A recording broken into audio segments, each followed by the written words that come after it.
Today is pruning and watering time for my Monstera adansonii plant. I've taken care of this plant for about 2 years, 4 months, and it's more than tripled in size. And when I purchased this plant, it was in fairly good condition. There was no brown leaves or yellow leaves on the plant. And of course, when I brought it home, the first thing I did was water the plant and gave it some plant food. Let it rest for a couple of days, see how well it's going to do. And eventually you adjust the water levels. And you only need to feed this particular plant once every 6 weeks during the growing season. From September to April, that's when you cut back on the watering. You cut back from 1 to 5 days to about 3 weeks. So we're in the season now where it's not growing. It's basically dormant. So you can just water the plant once every 3 weeks. And again, you can stop the fertilizing during this time.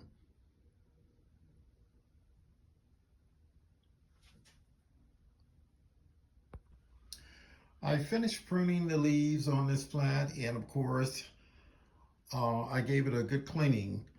And what I use is an all-natural solution. It's basically apple cider vinegar, any brand you can buy it at Walmart, Kroger, any grocery store, and just take paper towel and the apple cider vinegar and just gently wipe the leaves down, front and back. And then you take another paper towel and you dry the leaves off, and that will shine the leaves, keep them in great condition, and it will look fabulous.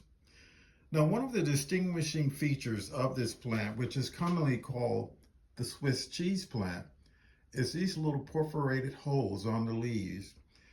And this particular leaf, which is only about a year old, has multiple perforated holes. I was so proud to see this because this is a sign of the maturity of the plant. It's at least 3 to 4 years old or longer, and it takes a while before these appear. Anyway, I was very proud to see these little holes. I'm going to give it some water, and I'm not going to overwater it because this is a non-growing season, and too much water will cause the leaves to turn yellow. Okay, I'm going to give this plant here, which is a rather large plant. It's in a rather large pot. You can see the base of it is quite large. I'm going to give it about 32 ounces of water.